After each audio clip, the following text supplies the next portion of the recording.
Salam sejahtera bagi kita semua.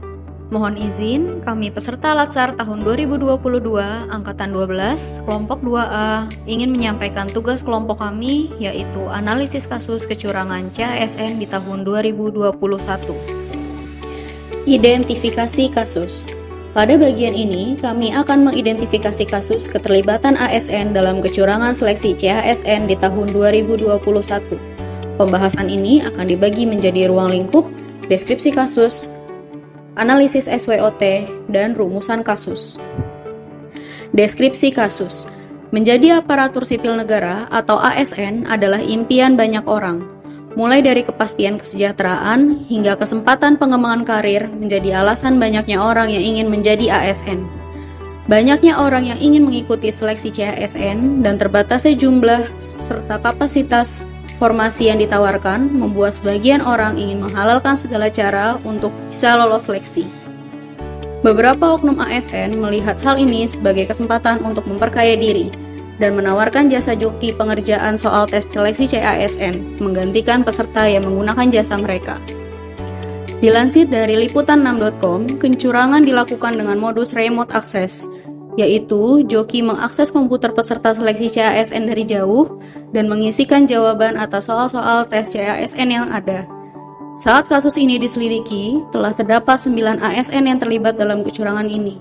Di antaranya adalah Kepala BKPSDM Kabupaten, staf BKN Regional, staf Badan Kepegawaian Daerah Provinsi, dan staf IT BKPSDM Kabupaten.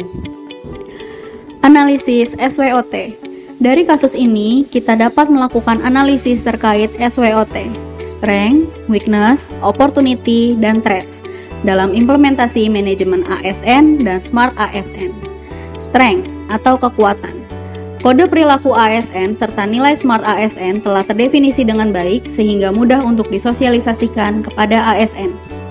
Weakness atau kelemahan. Kode perilaku ASN belum terinternalisasi dengan baik dan sistem seleksi CASN berbasis komputer masih memiliki celah untuk diretas oleh pihak yang tidak bertanggung jawab. Opportunity atau peluang.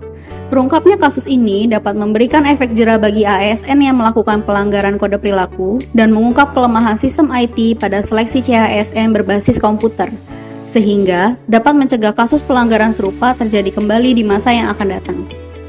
Threats, ancaman atau hambatan.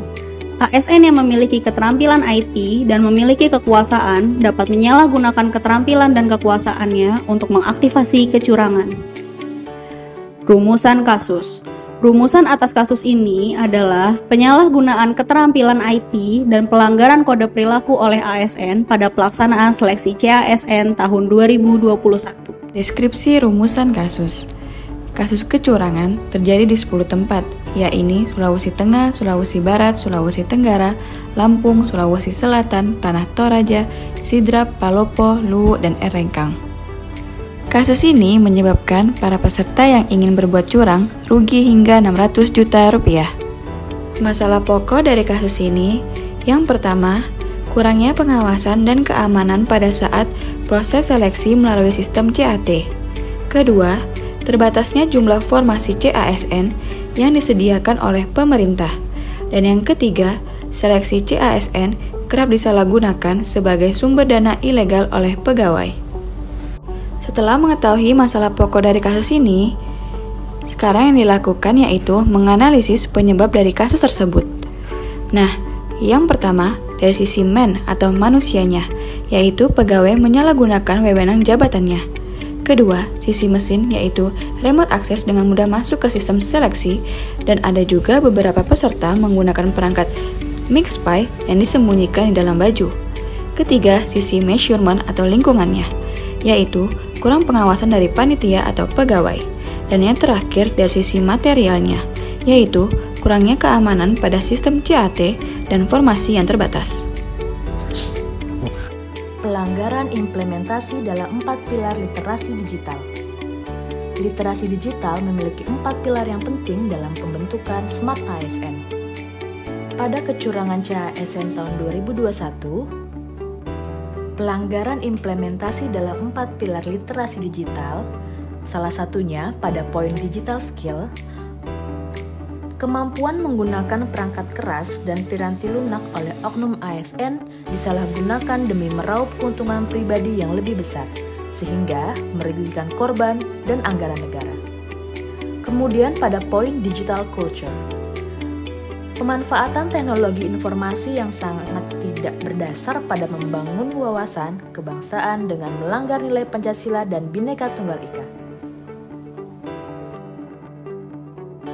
Pada pilar digital ethics, kerjasama oknum ASN dengan pihak eksternal untuk memasang aplikasi remote pada komputer peserta di ruang ujian menunjukkan adanya pelanggaran berat terhadap kode etik ASN dan kode etik panitia penyelenggara CHSN. Sedangkan pada pilar digital safety, tindakan oknum ASN yang mampu mengakali sistem tes CPNS berbasis komputer menunjukkan bahwa masih ada celah dalam sistem keamanan yang ada sehingga bisa dimanfaatkan sedemikian rupa oleh mereka untuk meraup keuntungan pribadi. Rekomendasi penyelesaian yang dapat kelompok kami sampaikan yaitu yang pertama, yaitu meningkatkan sistem keamanan anti-cheating berbasis IT pada setiap pelaksanaan seleksi CHSN dengan tahapan menerapkan ID verification dan biometric scan pada proses awal rekrutmen dan pada pelaksanaan ujian seleksi CHSN. Yang kedua, menerapkan secure browser dengan kualitas yang terbaik pada setiap komputer yang digunakan oleh peserta ujian seleksi CHSN. Hasil yang diharapkan yaitu mendeteksi ketidaksesuaian data pada peserta ujian seleksi CHSN. Yang kedua, untuk menghindari kecurangan pemakaian aplikasi remote access.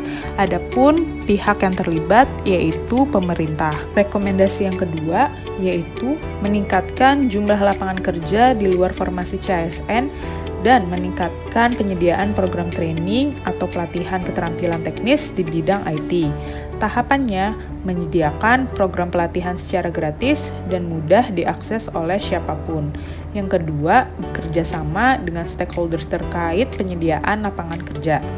Hasil yang diharapkan, terbukanya peluang dan kesempatan kerja. Yang kedua, menghasilkan SDM yang terampil dalam bidang IT. Para pihak yang terlibat yaitu pemerintah dan stakeholders. Rekomendasi yang ketiga yaitu perlu peningkatan sistem pengawasan terhadap ASN secara efektif dan terpadu dengan tahapan menerapkan pengawasan yang lebih efektif terhadap ASN atau pegawai yang terlibat sebagai penyelenggara seleksi CHSN. Yang kedua, membentuk suatu tim pengawasan khusus baik dari pihak internal maupun eksternal serta menerapkan sistem whistleblower yang efektif. Hasil yang diharapkan yaitu untuk mencegah indikasi adanya keterlibatan ASN atau pegawai dalam kecurangan seleksi CHSN. Para pihak yang terlibat yaitu pemerintah.